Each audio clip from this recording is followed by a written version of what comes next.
tempat kita. Ini kekuasaan kita. Ini kebanggaan kita. Kita mau sampai ke langit. Seolah-olah kita menyembah Tuhan, padahal kita sedang menyembah pekerjaan kita sendiri. Seolah-olah kita cari nama besar, jadi Bethlehem besar. Tapi sebetulnya hanya untuk diri sendiri. Dijauhkan dalam nama Tuhan Yesus. Di hari ulang tahun ini akan menjadi pelajaran penting buat kita bahwa GSI Bethlehem nggak boleh membangun menara Babel.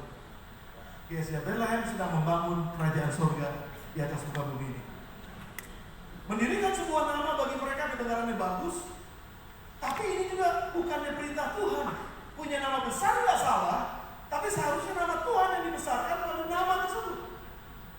Branding itu penting dan bagus, namun kalau GSI Bethlehem lebih dikenal daripada Yesus Kristus sang kepala gereja, maka GSI Bethlehem sedang membangun Babel.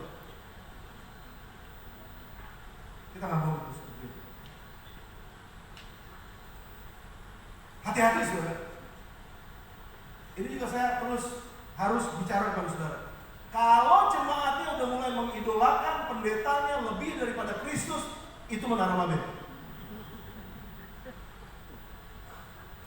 Bukan dia yang khotbah ya, nggak ada hadirat Tuhan. Kalau dia nggak ada ya, kalau bukan dia pendetanya, kalau bukan dia gembalanya, kalau bukan dia pemimpinnya ya, kayaknya gereja itu nggak usah maju. No, GSI Bethlehem bukan begitu saudara. GSI Bethlehem adalah semua kita dipanggil oleh Tuhan untuk bisa memimpin umat Tuhan di tempat kita masing-masing, dalam fungsi kita masing-masing. Makasih buat amin seorang ibu.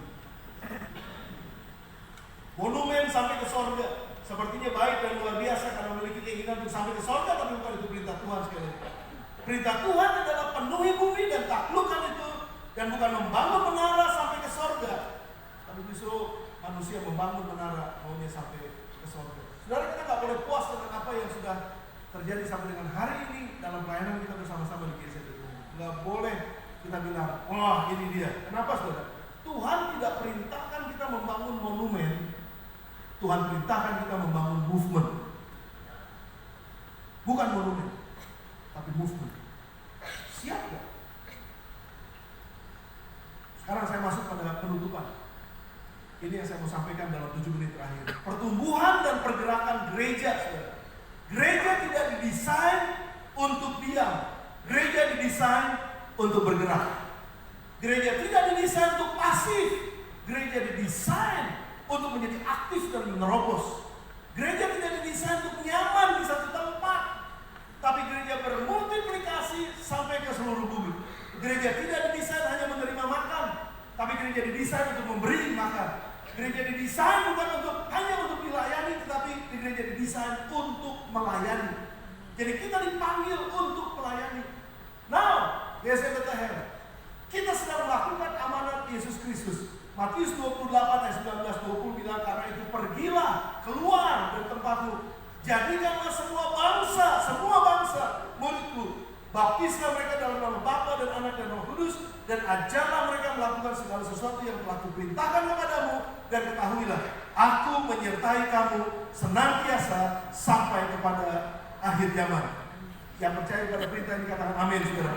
Ini perintah Tuhan Yesus. Yang kedua, sebelum Yesus naik ke surga, Kisah Rasul 1 ayat 8. Tapi kamu akan menerima kuasa. Kamu gereja, GSI Bethlehem, kamu akan terima kuasa kalau Roh Kudus turun ke atas kamu, dan otomatis kamu akan menjadi saksiku di Yerusalem, di seluruh Yudea, Samaria, dan sampai ke ujung bumi. Nah, saya sekarang sampai kepada puncaknya kita. Yesus nggak bilang bahwa kamu akan cuma diam di Yerusalem. Karena Kisah Rasul 1 ayat 8, kamu akan menjadi saksiku di Yerusalem, Yudea, seluruh Samaria, dan sampai ke ujung bumi. Karena murid-murid pada saat itu diam di Yerusalem dan nggak mau keluar di Yerusalem, nyaman ada di Yerusalem, maka Kisah Rasul 8 ayat 1 terjadi. Saudara bisa baca sendiri Kisah Rasul 8 ayat 1 kebalikan dari Kisah Rasul 1 ayat 8. Apa yang terjadi? Penganiayaan mulai terjadi di Yerusalem dan semua murid tersebar sampai ke Yudea, Samaria, bahkan sampai lewatin dari area mereka. Sudah dengar baik-baik. Jangan sampai penganiayaan terjadi yang membuat kita baru mau bergerak. Firman Tuhan katakan dengan sangat jelas, karena Roh Kudus turun di atas kita, mari siapkan hati kita untuk menjadi saksi, bukan cuma sekedar di satu tempat, tapi kepada tempat yang lain, pada tempat yang lain untuk penuhi bumi ini. Penduduk Kota Bogor hari ini per hari ini 1,18. Saya rata-ratakan 1,2 juta penduduk. Orang yang beragama Kristen di Kota Bogor, Kota Madia, itu ada 65.000 orang atau 5,7% yang percaya kepada Yesus. Dan ada 75 gereja di Kota Bogor. Waktu saya berdoa, Tuhan sampaikan di tahun lalu, Tuhan tantang, berani gak kamu muridkan 10% dari Kota Bogor? Hitung-hitung kalau 10% 1,2 juta, berarti 120.000. Terus saya bilang, Tuhan 120.000 terlalu, kayaknya belum siap Tuhan 120.000. Boleh gak saya tawar 1%? Kalau 1% berarti 12.000. 12.000 Tuhan. Oke. 12.000 gembalakan mereka, muridkan mereka di Kota Madia Bogor. 12.000. Saat ini kalau data kita ada 8.000 jemaat. Berarti masih ada 4.000 yang perlu untuk dijangkau melalui live group, dijangkau melalui penjangkauan yang kita lakukan untuk bisa dimuridkan. Masih ada PR kita sampai tahun 2029. Dan saya coba lihat sekarang, coba melebar saudara, nggak cuma di Kota Madia. Rupanya Kabupaten Bogor itu jumlahnya 5,8 juta penduduk. Kabupaten Bogor. Agama Kristen yang beragama Kristen 126.000, lebih banyak dari yang ada di Kota Bogor. Tetapi jumlahnya cuma 2,3% dari total jumlah Kabupaten Bogor. Hanya ada 22 gereja Kristen Protestan dan ada 8 gereja Katolik itu di kabupaten. Jadi masih terlalu besar, terlalu banyak. Dan kalau bilang gini, pastor ngapain lagi kita buka extension? Pastor ngapain lagi kita buka gereja baru? Bogor udah banyak gereja, Bogor udah banyak orang Kristennya. Yes, betul. Betul. Tapi kalau dibandingkan oleh seluruh Kota Bogor jumlah populasinya, kita masih kecil.